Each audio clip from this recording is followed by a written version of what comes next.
Many thanks, Mr. Edward Peck, for joining Press TV. Analysts agree that the future of Egypt could go in many different directions. Your comments on that, please. Well, yeah, I agree with those analysts. What has been interesting to me as a friend of Egypt is that nothing really has changed. The army has been in charge since, as I recall, 1952, and it's in charge now.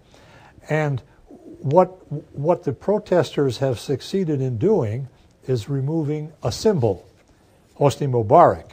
But I don't get the feeling that right up until this moment, anything has really changed, anything of significance has really changed.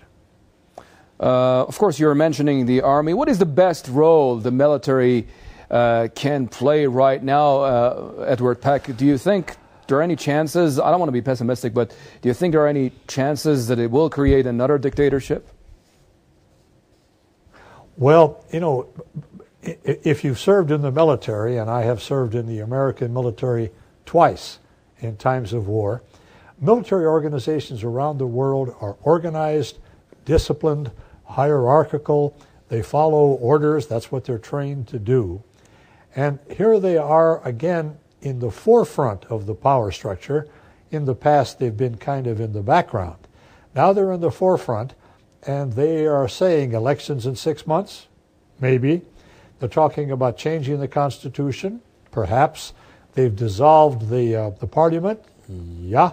And now what happens? And of course, nobody knows. Here in America, the people are just euphoric that yes, yes, look at all they've accomplished. They haven't accomplished anything yet. Right.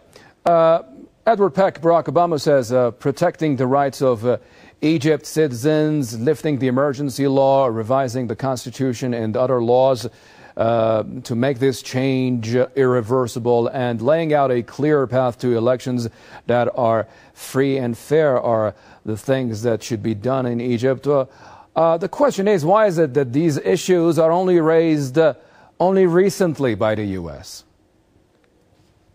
Well, we've had them as one of our major objectives for years. It's interesting to me as an American patriot to notice that we are not pushing for those things in places like Palestine. We're pushing for them in Egypt, and we are pushing for them with the understanding, I hope, that if you have free and fair elections, America might come out on the short end of the stick, to use an American expression.